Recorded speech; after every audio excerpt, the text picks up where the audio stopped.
É, na aula 44, eu vou falar sobre algumas ações existentes, né, sobre estímulo à produção e consumo de biocombustíveis, tá? O que que acontece? O que eu tenho falado até então recentemente, que, por exemplo, o Brasil ele tem uma matriz energética na área de transportes que, se não é uma das, é a mais limpa do planeta, devido aí uma grande penetração do etanol em veículos leves e biodiesel ainda não está entre os maiores, né? Assim, quer dizer, está entre os maiores, mas não é o maior consumidor ainda, né? Vamos dizer assim, né? Só para recapitular. O Brasil é o segundo maior produtor e consumidor de etanol do mundo, anidro hidratado. Atualmente é o terceiro maior produtor de biodiesel do mundo, tá? Eu imagino que seja também o terceiro maior consumidor, né? E em compensação há um potencial enorme de expansão. Porque, por exemplo, no caso do Brasil, tem vastas áreas que estão subutilizadas, que estão degradadas, mas que têm condições, né, de expandir as produções, principalmente de cana-de-açúcar e até podemos falar de milho. Só que o milho, assim, é algo mais particular que eu vou falar, né? Mas consome-se mais adubo nitrogenado do que a cana-de-açúcar, mas existem alguns artifícios que podem minimizar o seu uso, como, por exemplo, mais pesquisas na área de, como é que se fala, fixação biológica, fixação do nitrogênio por meio de, desculpa, eu não sei os termos, né? Mas existe uma solução, né? Uso de, acho que micro-organismos nas raízes, e que fixam nas raízes para aumentar a absorção do nitrogênio que vem do ar, né, para a conversão do N2 em nitratos, nitritos, enfim, para diminuir o consumo do adubo sintético. No caso da cana, boa parte das necessidades, né, para a planta são supridas pelo uso da vinhaça, só que há restrições porque a vinhaça ela não pode ser usada em solos onde estão trechos de solos próximos ao lençol freático, próximo à margem de rios, né, para não ter contaminação. Porque muitas vezes esses corpos d'água, né, esses mananciais, são mananciais aí de água para abastecimento de alguma cidade próxima. E aí é o seguinte, existe algumas medidas, por exemplo, até, eu não acabei nem falando, mas já que estão falando de meio ambiente, vou falar aqui. Tem algumas usinas no Brasil que têm projetos já em operação, né, de concentração da vinhaça, que seria o quê? Retirar a água da vinhaça e aí ele fica mais concentrada, mais pastosa. É que nem, por exemplo, ferver caldo de cana para virar melaço. E aí o que acontece? Fica o material mais concentrado, mais nutrientes por volume e por massa também.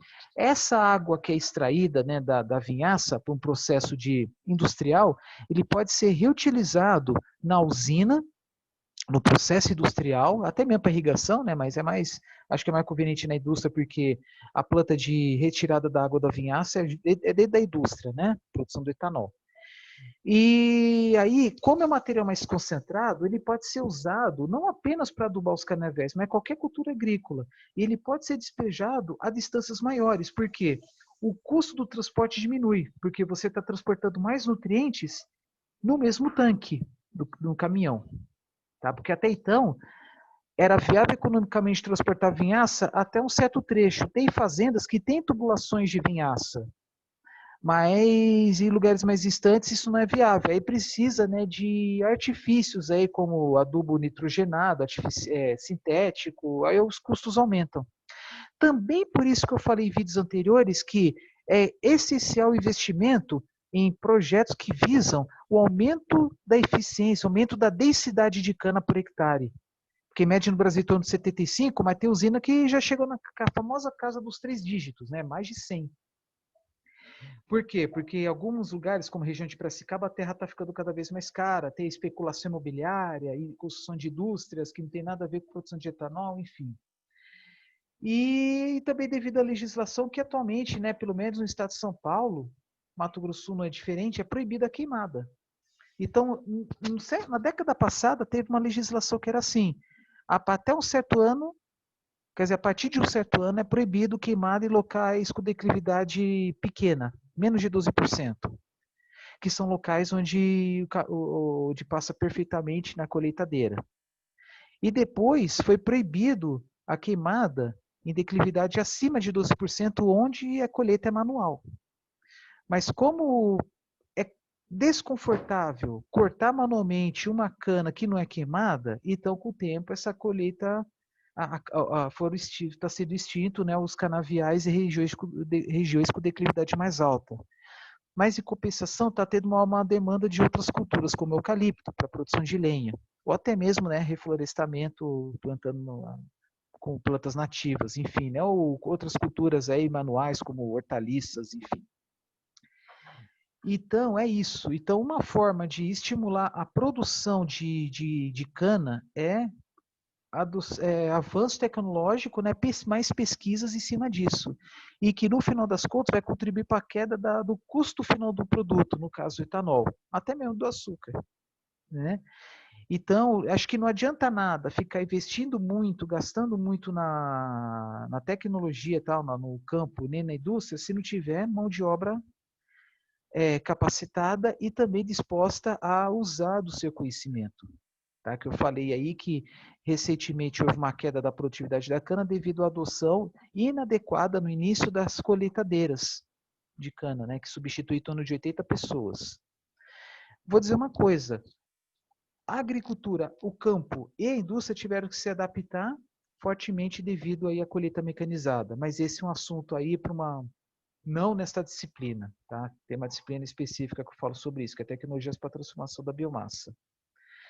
E, enfim, e mesmo assim, inclusive, né, falei, né, em um slide aí, né, que tem estados e que, mas eles são mais fortes do ICMS, como, por exemplo, o estado de São Paulo, que por coincidência ou não, né, quase 2/3, vamos dizer, pelo menos 60% da produção nacional de etanol está lá, embora o consumo seja em torno de 30%. Então, o estado de São Paulo exporta para outros estados.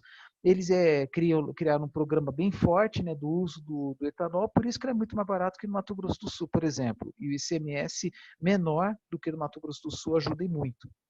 Consegue responder isso.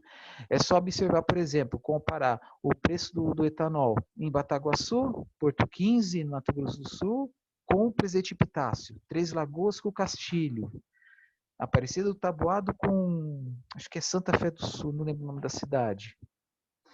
Enfim, e você pode reparar isso em outras divisas de estados, né? Por exemplo, entre uma cidade paulista com uma cidade paranaense, uma cidade paulista com a Mineiras, paulista com uma Fluminense, entre outros casos. Tá? Então, como é que faz para estimular o uso dos biocombustíveis? Vamos pensar no etanol primeiro. Primeiro deve partir do poder público. Diminuir ICMS é essencial. Diminuir impostos federais ajuda também, porque nós estamos falando de combustíveis renováveis que geram muito mais empregos, impacto ambiental muito menor em geral. Nem vou ficar recapitulando os menores impactos ambientais que ele proporciona. Mas é essencial que haja um maior estímulo, e não falo nem em subsídios, porque como falei, né? Não, acabei nem falando aqui, que, olha só, quer dizer, falei, mas parcialmente. O pró-álcool no Brasil começou na década de 70, né, com o aumento da produção do etanol, mas no começo etanol anidro para misturar gasolina, e a partir de 1980, os primeiros veículos dedicados apenas, no caso, etanol hidratado. Só que o custo de produção do etanol é muito caro, mais caro do que a gasolina, porque a gasolina vem de um processo tecnológico já consolidado, que já era fortemente consolidado, desde sei lá quando. Então, o custo da gasolina, no começo, era bem mais baixo. E no Brasil estava começando a produção, estava aumentando, começou bem a aumentar a partir da década de 70, a produção, né, com o aumento da construção das refinarias. O grosso das refinarias brasileiras são da década de 60 e 70.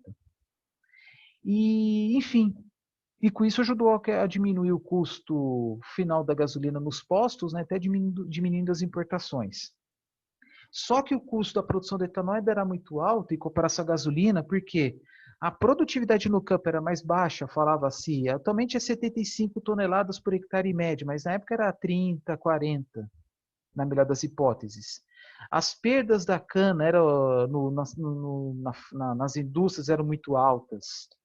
Agora eu tenho um cuidado maior, isto é, a produtividade é muito maior.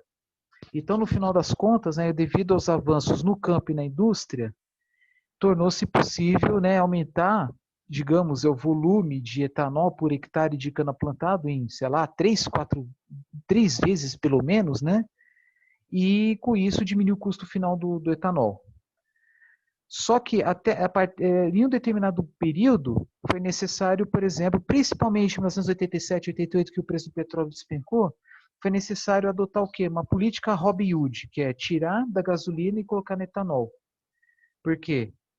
Aplicou-se imposto na gasolina para subsidiar o etanol. Aí ficou assim até um certo tempo, e depois esse certo tempo foi o momento em que a cadeia do etanol se tornou autossuficiente.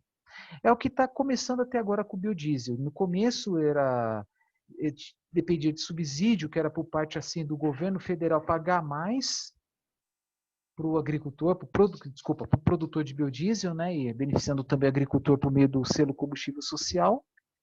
E que mais? Aí depois ele começou a andar com suas próprias pernas.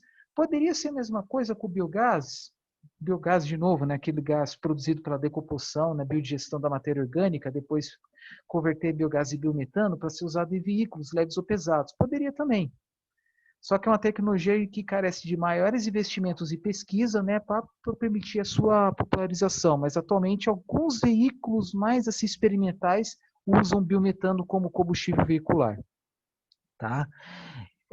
O líder mundial, se não me engano, é a Alemanha nessa tecnologia, né? Mas precisa de maiores investimentos em pesquisa. E é um desafio a mais, por quê? Porque tem países que estão criando calendários, programação para extinguir o motor de combustão interna nos carros. Aí para usar o biogás tem que ser exatamente o motor de combustão interna. Tá? Existe uma outra tecnologia que é chamada célula de combustível, eu não vou falar em detalhes aqui, mas ainda é muito cara, precisa de mais pesquisas.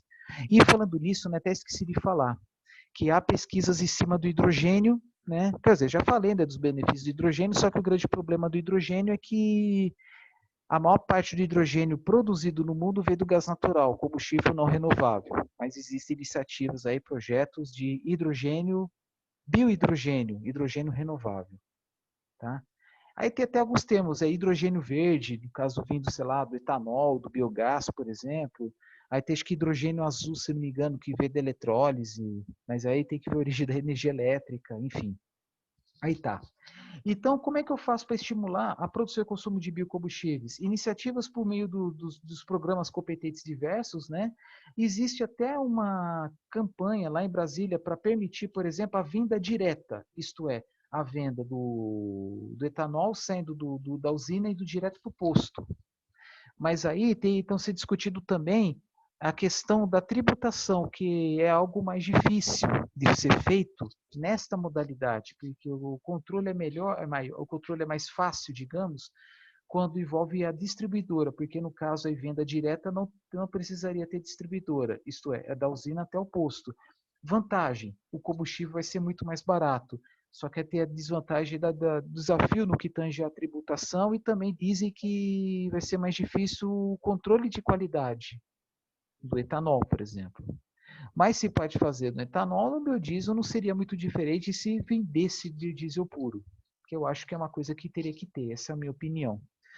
Mas onde eu quero chegar? Apesar que apenas alguns estados brasileiros, em apenas alguns estados brasileiros, compensa usar etanol, mas são justamente os estados em que tem aí a maior população, pessoas, veículos, enfim. Então, por exemplo, um dos estados que compensa, na minha opinião, usar etanol no todo, salvo raras exceções, é o estado de São Paulo, mais ou menos 30% do consumo, mais ou menos isso, ou 35%, enfim. Aí junta Mato Grosso, todo ano, Goiás, alguns meses, Mato Grosso do Sul, poucos, dependendo do lugar, da cidade, enfim, Minas Gerais, poucos, Rio de Janeiro, alguns, Paraná, acho que poucos ou alguns, não sei, mas juntando tudo isso vai dar mais a metade da população nacional. Tá? E aí, como é que faz para estimular, por exemplo, ainda mais a produção e consumo, pensando nesses estados onde entre safra compensa gasolina e safra plena compensa etanol, e até mesmo alguns estados onde o etanol está lá nos postos, não é por obrigação legal. Por exemplo, o que justifica ter etanol em Santa Catarina, por exemplo, que nem produz etanol, acho que não tem um programa maciço do etanol, imagino. Mas, em compensação, o que eu vou falar aqui, ela pode ajudar todos, inclusive aqueles que, teoricamente, não precisam ser ajudados, no caso do estado de São Paulo e Mato Grosso. Vamos lá, o que eu quero dizer com isso? Chega de blá, blá, blá. Vamos falar aqui dos programas de estímulo. Mas antes disso, o que pode ser observado aqui, né? Que eu já tinha falado sobre os benefícios, né, por fato de emitir menos gases. E aqui estavam os resultados. Emissões evitadas com biocombustíveis no Brasil em 2019, né? Pensando naquela teoria, né, do agravamento dos gases de efeito estufa, enfim, né? Aí, vocês estão vendo aqui, né, diminui essas emissões, e essas emissões aqui são aquelas emissões que seriam por parte da gasolina. Por exemplo, para o mesmo percurso, vamos supor, vamos exagerar, 1 milhão de litros de etanol para um determinado percurso, em vez de 1 milhão de litros, usaria 800 mil litros de gasolina. Então, essas emissões referentes a queima de 800 mil litros de gasolina. É isso que eu quero dizer. Tudo bem que, em volume, consome-se mais por percurso etanol do que gasolina. Mas isso é aquela história. Gasolina é combustível não renovável. Emite CO2? Não dá para... Você sabe, né? Não tem reposição pelo solo, né? Não se produz petróleo de novo usando aquele CO2 consumido, gerado pela queima da gasolina, diesel, mineral também. Já que o etanol é diferente, é o famoso ciclo do carbono que eu coloquei no começo da disciplina. E tem o seguinte, emissões evitadas, hidratado, anido, biodiesel e bioeletricidade. Por que bioeletricidade? Eletricidade pensando aí, né, por exemplo, geração de energia elétrica pela queima do bagaço de cana, ok? Para alimentar carros elétricos, carros híbridos plug-in, né? Enfim, mas aqui é o seguinte, isso, emissões evitadas no Brasil com biocombustíveis, ok. O que acontece? Há um tempo atrás eu mostrei, né, que o Brasil possui uma baixa emissão de CO2 por megawatt-hora gerado, por energia gerada de energia elétrica. Tá? E aí o que acontece? Se, por exemplo, instalar uma hidrelétrica, módulos solares que a emissão é zero, então eles geram benefícios em forma de emissões evitadas. Tá? Por quê? Porque o Brasil tem um valor que não é nulo, é 0, alguma coisa, 0,09, mas não é zero. Mas se instalar mais uma hidrelétrica ou uma geração eólica, que é zero, aí ele vai ter, graças à potência instalada, na energia gerada, melhor dizendo, energia gerada adicional, podemos dizer, emissões evitadas por parte dessas usinas aí, hidrelétrica, até mesmo termoelétrica, né, bagagem de cana, palha de arroz, né, que tal da geração de bioeletricidade, termoelétrica, resíduos de madeira, geração eólica, geração fotovoltaica, né? Tudo que não polui o ar diretamente. Aí foi criado, no começo era uma ideia, lá para 2017, de um programa que visa estimular a produção e uso de biocombustíveis, além daquelas medidas, né, estaduais, né, e federais, que seria a isenção de impostos, outros programas aí de que possa diminuir o preço do etanol, como por exemplo venda direta, mas que é uma coisa que ainda está em discussão. Foi criado em 2017 como ideia e agora já está algo mais consolidado, que é o RenovaBio, que é um programa que visa estimular produção e uso do etanol, biodiesel, mas também pensando em biogás. Por quê? Porque é o seguinte, nós sabemos os benefícios ambientais, econômicos e sociais também, mas aqui quando eu falo renovável mais ambiental, que é algo que não está sendo contabilizado, porque nós pagamos pelo etanol apenas pelo produto em si, mas não pagamos pelos benefícios que ele gera. Ou melhor dizendo, não deixamos de pagar pelos benefícios gerados. Então, é como se pagar, ao comprar o etanol, né, biodiesel, biogás, o que seja, quando adquire, né, o biocombustível, até mesmo adquire a bioeletricidade, é como se a gente adquire o produto, mas muitas vezes não sabe dos benefícios. Então, existe uma conscientização que esses benefícios eles precisam ser monetizados. Como? Diminuindo seus preços. tá? Então, assim, essa diminuição dos preços não seriam subsídios nem impostos diferenciados além dos já existentes. Ah, diminuir ainda mais o ICMS. Seria bom, mas não tem nada a ver com RenovaBio. Então, o que é esse programa aqui? É um programa em que cria-se o que chama de comércio de emissões. Por quê? Ao queimar gasolina, ao queimar diesel, vai gerar certas emissões que não tem no etanol. Por quê? Etanol, emissão líquida, se for direta, é zero, mas se leva em consideração as emissões indiretas também. Mas no final das contas, somando as diretas e indiretas, ainda o diesel e a gasolina emitem muito mais, mas muito mais disparado. Sei lá, 20, 30 vezes mais, talvez. Onde eu quero chegar? A cada usina, a cada processo produtivo, gera-se um benefício a mais, um benefício a menos. Como assim? Vamos comparar uma usina com baixa produtividade e que usa óleo diesel nos seus caminhões.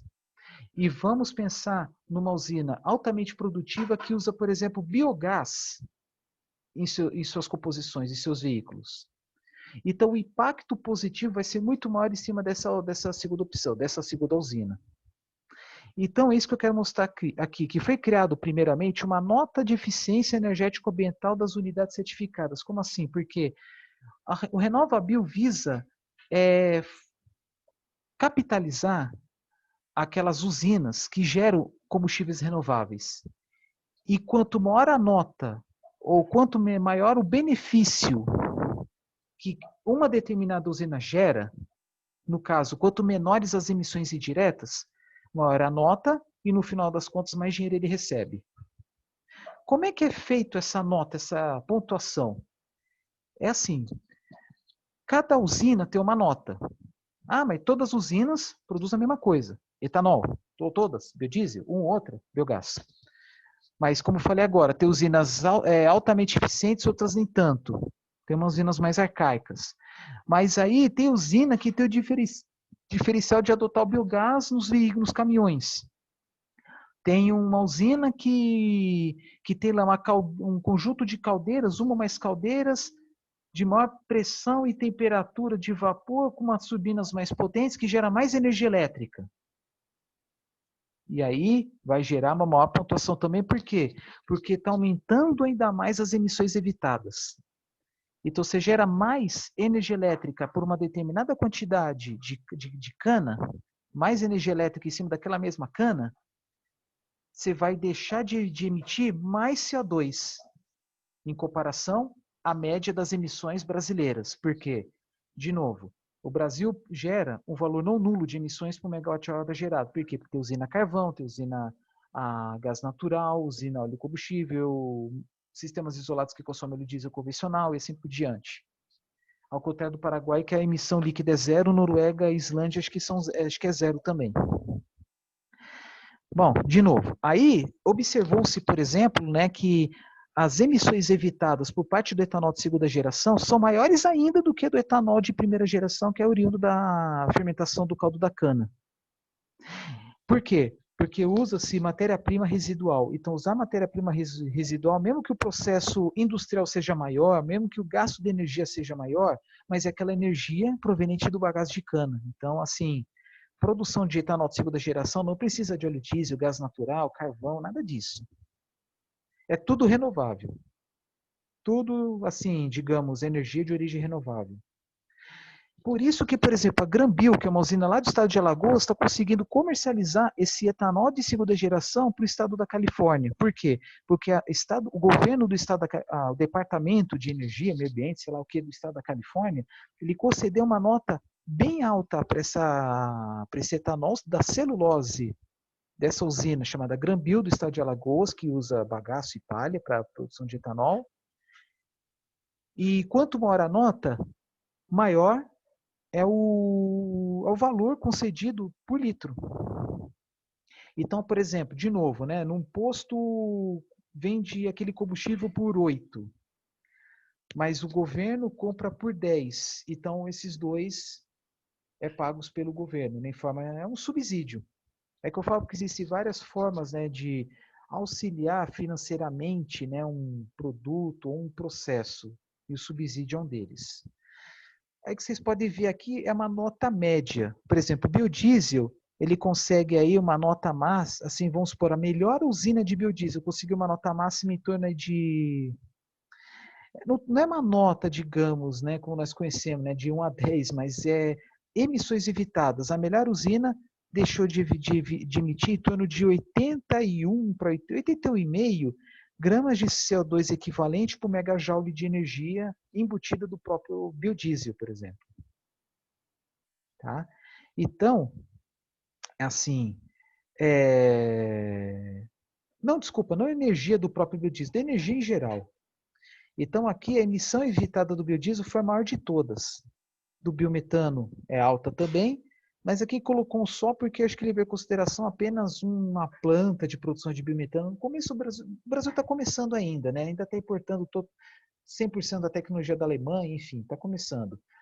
Etanol anido e etanol hidratado tem uma pontuação menor, isto é, ele deixa de emitir menos, mas ele tem uma pontuação razoável. Então, no final das contas, quem que vai ganhar mais dinheiro com RenovaBio vai ser uma usina de biodiesel, se for pensar dessa forma. É claro que depende da capacidade de produção de cada um deles. Em geral, das usinas de etanol, a capacidade de produção é maior. Vou trocar em miúdos. O RenovaBio, ele visa monetizar as usinas, né, que produzem biocombustíveis ao valor, né, como se estivesse pagando pelos benefícios ambientais que eles estão gerando. Então, se fala aí algo como ganhar entre 1 a 5 centavos de real por litro. Seria isso mesmo? Deixa eu pensar. Por aí. 1 a 5 centavos de real por litro. O que pode contribuir para a queda do preço do etanol, saindo da usina, de 1 a 5 centavos. Aí vocês falam, nossa, é pouco. Pode até ser pouco, mas às vezes é o suficiente para o consumidor final escolher entre etanol e gasolina, porque às vezes escolhe a gasolina por uma diferença muito pequena. De novo, outra forma também de ajudar a estimular o uso do etanol é cada um fazer uma análise. Abastecer o carro, encher o tanque de etanol, sei lá, no mínimo 3 vezes, e verificar quanto que gastou financeiramente, né, usando etanol para um certo trecho, para um certo trajeto. E depois, pelo menos 3 vezes com gasolina, quanto que gastou para andar aquele trajeto. Bom, vou falar de novo. O que acontece? Acho que eu não expliquei direito. Você enche 3 vezes o tanque com etanol, anda tanto, vamos supor, 1.500 quilômetros. Enche 3 vezes o tanque de gasolina, anda tanto, sei lá, 1.800. Mas o preço da gasolina por volume, por litro, é maior que o do etanol, mas em compensação você anda mais a gasolina do que etanol. Aí você tem que fazer o cálculo, né? E aí, no final das contas, você pode observar quantos reais por quilômetro você gastou ao usar etanol e quantos reais por quilômetro você gastou ao usar gasolina. Né? E a partir daí dá para fazer um cálculo em que quantos por cento seria para o teu carro, porque agora há pouco eu falei, né? Quer dizer, agora há pouco, uns vídeos atrás eu falei que os 70% que usam muito como referência, a população em geral, foi dado lá de 2002, quando começou os carros flex. Aí especialistas na época falaram 70%. Tudo bem, faz sentido. Na época, o teor de etanol na gasolina era mais baixo e os carros não eram tão eficientes quanto são hoje, porque houve um aumento considerável de eficiência, isto é, menor consumo por quilômetro rodado. Então, atualmente, o número padrão é 75%. Eu não estou falando por mim, não. Procurar na internet, alguns especialistas, gente que sabe muito mais do que eu sobre esse assunto, vão falar 75%. Mas é bom fazer uma pesquisa pessoal em cada carro. É claro que depende muito do uso do carro de cada um. Uso mais na estrada, uso mais na cidade, enfim. Mas por quê? Porque se vocês fizerem os cálculos, tem gente que vai responder, deu 79%, deu 82%, deu 73%, 74%. Ok? E aí, a partir daí, vocês podem comparar os preços nos postos. Essa também é uma forma de estimular, por quê? O uso do etanol. Por quê? Para parar com essa mentalidade dos 70%. Porque 70% está impedindo muitas vezes de colocar etanol em detrimento da gasolina. Mas, juntando tudo isso que eu falei desde o começo do vídeo, tem o RenovaBio, né? Então, como é que funciona? Primeiro, as usinas, melhor dizendo, as empresas que produzem biocombustíveis vão procurar uma certificadora. O que é uma certificadora? Uma empresa que vai analisar o quanto que a empresa está emitindo por cada litro, litro de combustível ou por cada unidade de energia, por exemplo, em megajoules. Vai fazer os cálculos, vai fazer uma análise profunda, vai ver as emissões diretas e indiretas, que leva em consideração até a condução do calcário, dos fertilizantes, dos defensivos agrícolas no campo, o consumo de energia e combustível por parte dos caminhões que levam esses defensivos agrícolas, enfim, tudo. Faz uma análise do ciclo de vida, mas aí pensando apenas em emissões. Algo mais enxuto que a análise do ciclo de vida. E aí a empresa informa, você emite tanto por litro gerado, você emite tanto por energia gerada. E quanto maior, aí você fala, você emite tanto. E o que é emissão evitada? Quanto menor a emissão por parte da usina, maior a emissão evitada. Por quê? Vamos supor, a usina X produz 1 litro de etanol. Na sua cadeia produtiva, emite 10. Mas 1 litro de etanol, ele substitui em torno de 800 ml de gasolina, vamos supor. 750 ml, vai. Para ter mesmo percurso, né? Conseguir fazer o mesmo percurso. E aí, aquele litro de etanol emite 10, um volume um pouco menor da gasolina, emite 50. Etanol emite 10, o correspondente da gasolina emite 50. Então, a emissão evitada é 40. Isto é, quanto menor a emissão indireta por parte do etanol, maior é a emissão evitada. E aí a usina vai ganhar pela emissão evitada. Tá? E aí o que acontece? A certificadora vai enviar, vai fornecer, né, os dados de emissão e emissão evitada, e a partir daí vai ser enviada essa informação lá para a Agência Nacional de desculpa, por algum órgão responsável, né, pelo RenovaBio, pelas certificações das usinas, e a partir daí ele pode entrar no mercado de carbono. Como assim? É igual a Bolsa de Valores. A cada dia tem um valor específico. Então, por exemplo, uma empresa deixou de emitir 40 gramas de CO2 por litro, não, desculpa, por megajoule. Só que a bolsa cota, né, mercado de carbono, por tonelada de CO2 evitado. Então, a usina precisa produzir, vamos supor, milhares de litros daquele combustível. Tudo bem. Aquela usina produz 1 milhão de litros por dia, então deixa de emitir tantas toneladas. E aí, lei da oferta e da procura. Se muitas usinas certificadas procuram, têm interesse em participar desse comércio, se muitas empresas certificadas querem procurar, então a tendência é o preço do CBIO, né? O que é o CBIO? É uma moeda que é correspondente a uma tonelada de CO2 evitada. Então, se tem muita empresa certificada querendo disponibilizar um tanto de toneladas de CO2 evitados, então a tendência é do preço da CBIO cair. De novo, CBIO o que é? Uma moeda correspondente a 1 tonelada de CO2 evitado. Mas aí o que acontece? Aí uma usina comprova que deixou de evitar tanto yuano. E aí se for jogar esse valor em um determinado dia, justamente aquele dia que o valor do CBIO tiver alto, ele vai ganhar muito dinheiro. É que nem uma commodity. Tá? E aí eu lhe pergunto, né? Isso tudo, por uma usina de etanol, de biodiesel, de biogás, ganhar dinheiro. Mas se eles estão ganhando dinheiro, alguém está perdendo. Sim. Então, assim, se a emissão evitada de uma usina produzindo etanol, vamos supor, a emissão indireta, né, é 10. O correspondente à gasolina é 50, o evitado é 50 menos 10, que é 40. Então, a usina vai ganhar em cima daquelas emissões evitadas. E quem vai pagar para essa usina? É uma distribuidora de combustíveis que comercializa a gasolina. Então, a distribuidora vai pagar para a Bolsa de Valores, no caso do Brasil, a B3, né, que é junção da Bovespa com a BMF, na sede lá em São Paulo. Então, essa distribuidora vai pagar para a B3 é como se fosse uma multa decorrente às emissões que não conseguiu evitar. Por quê?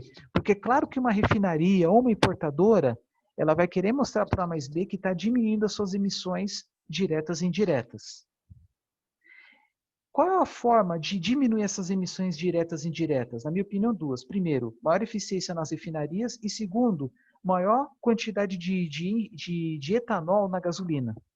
Se aumentar ainda mais, vamos supor, para 30, 35, 40, enfim, por cento de etanol na gasolina, a emissão líquida da gasolina vai cair. Em vez de ser 50, vamos supor, 45. E aí as emissões evitadas tendem a diminuir. E aí a usina de açúcar etanol vai ganhar menos. Por causa desse ganho menor, por ter uma menor emissão evitada, eles vão ser estimulados, também por isso, né, vão ser estimulados a adotar melhores práticas ambientais para chamar a certificadora de novo, para a certificadora mostrar que, em vez de estar emitido 10, está emitido 5. Tá? E aí as emissões evitadas aumentam. E aí ganha mais dinheiro. Bom, basicamente é assim que funciona. Então, quem que ganha? As usinas que produzem o biocombustível. Quem que perde? As distribuidoras que comercializam os combustíveis fósseis. Mas é aquela história, né? Então, se uma usina vai ganhar de 1 a 5 centavos o litro do etanol, então a distribuidora vai perder, né? Vamos supor, de 1 a 4 centavos de real por litro da gasolina. E vai repassar esse valor para o consumidor final da gasolina. E a gasolina pode ficar mais cara. Ainda como o negócio está incipiente, não teve resultados ainda, mas assim, ele visa, de certa forma, aumentar o preço da gasolina e, se o usineiro quer, né, se quer vender o produto mais barato, diminuir o preço do etanol e aí aumentar a diferença dos dois nos postos. Talvez até em 10 centavos a diferença. Tá? Então, por exemplo, até 29 de julho, emissões 3 milhões de toneladas de CO2, negociações 142 mil toneladas, média R$ 20 por CBIO, isto é, média de R$ 20 a cada tonelada de CO2 evitada. Valor negociado até 29 de julho, 3 milhões de reais. E se não me engano, as negociações devem ter começado, pelo que eu estou vendo aqui, acho que dia 17 de junho, talvez. Tá? Aqui, vou falar bem rápido, como é que tudo funciona? A usina de biocombustível entra em contato com a certificadora, faz a certificação, tal, aí gera uma nota, né, pelas emissões evitadas. Aí tem todas as autarquias que devem ser consultadas, tal, tem uma plataforma chamada CBIO, enfim, para depois participar numa bolsa chamada B3, né, que é a Bolsa de Valores, que é privada, né? E aí depois, né, no final, distribuidores demonstram atendimento em meta individual e CBIO é aposentado. No caso aí, quando fala CBIO aposentado, é o quê? Aquele CBIO, né, que ela foi apresentado, né, foi confirmado que ao produzir biocombustível realmente deixou de emitir evitou, né, de emitir 1 tonelada de CO2. Tá? Bom, é o mesmo gráfico daqui, né, daqui de baixo, só que está mais visível. Esse programa aí, né, do RenovaBio, como é da CBIO, ela foi inspirada num programa criado no estado da Califórnia, que é justamente aquele programa que permitiu a compra do etanol de segunda geração, etanol celulósico, da Granbio, que é uma usina lá do estado de Alagoas. Mas eles compram diversos combustíveis diferentes, desde que atendam às especificações dos carros já existentes aí no estado da Califórnia, mas claro que eles vão dar prioridade aos que causam menos impactos, né? As tais emissões evitadas. Mas até onde eu sei, por enquanto, só o estado da Califórnia, que é algo mais maduro, e no Brasil, que está começando, que existe esse programa consolidado de combustíveis que causam menor impacto ambiental. Tá? Resultando o quê? Um preço diferenciado para aqueles geradores, aquele combustível que gera mais emissões evitadas, que evitam mais emissões. Interessante, né? Está começando, mas a tendência, na minha opinião, sou otimista, a tendência é expandir. Estou quase terminando aqui os vídeos, né? Então aí tem as previsões, né? Por exemplo, 2023 alcançar 15% do teor de biodiesel no diesel. Mas nada impede depois aumentar. Isso é sempre uma conversa entre produtores de biodiesel, agricultores e indústria automotiva. Que, na minha opinião, o que impede um pouco é o fato do brasileiro usar aquele veículo por muito tempo. Isto é, a vida útil dos veículos ser muito alta. a dificuldade de ter mais carros mais modernos, mais econômicos e que também permitem o uso dos combustíveis que estão com maior eficiência, aqueles combustíveis que já estão nos postos. Tá?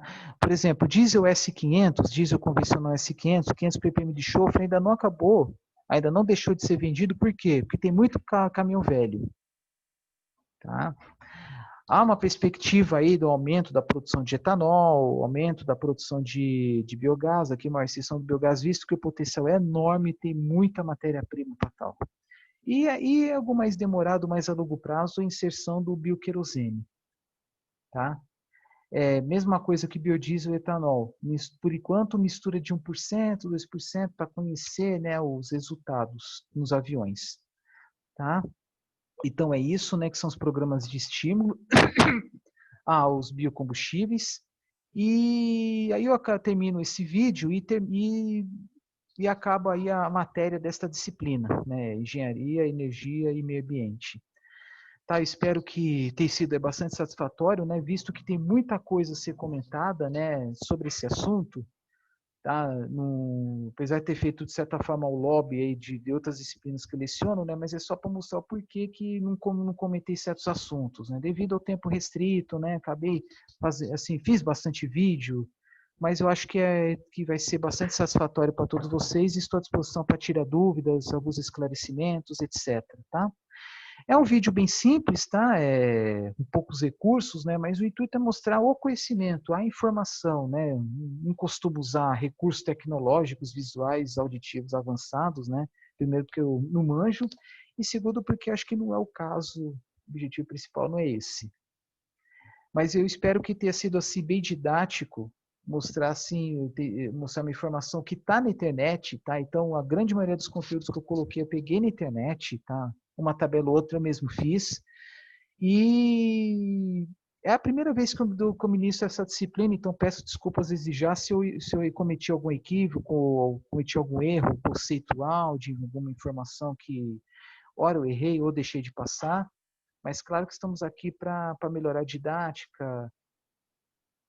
Assim, se acontecer de dar essa matéria ano que vem ou daqui a 2 anos, né? Claro que o conteúdo vai mudar um pouco devido aí a algumas novidades que podem surgir, mas também algumas coisas que eu posso descartar, que eu julgo ser menos importantes, né? Também respeitando o tempo restrito dessa disciplina, né? E fico feliz aí, né, porque é uma disciplina que, embora esteja na grade curricular do curso de Engenharia de Energia, tem vários alunos de outros cursos, então é outras mentalidades, né, e outras visões sobre um assunto que eu acho que é multidisciplinar. Tá? Mas como a minha formação é engenharia mecânica, então eu acabo puxando um pouco mais esse conhecimento em engenharia, falando muito dos veículos, dos motores, etc. Tá? Mas fico feliz aí para que viu aqui até o final, né? E que está dando suas contribuições aí com comentários, é, notas aí no YouTube, né? E assim por diante. Tá? Eu estou aqui para ouvir os conselhos de vocês, se tiver, tá? E obrigado por tudo. Tá? Até a próxima.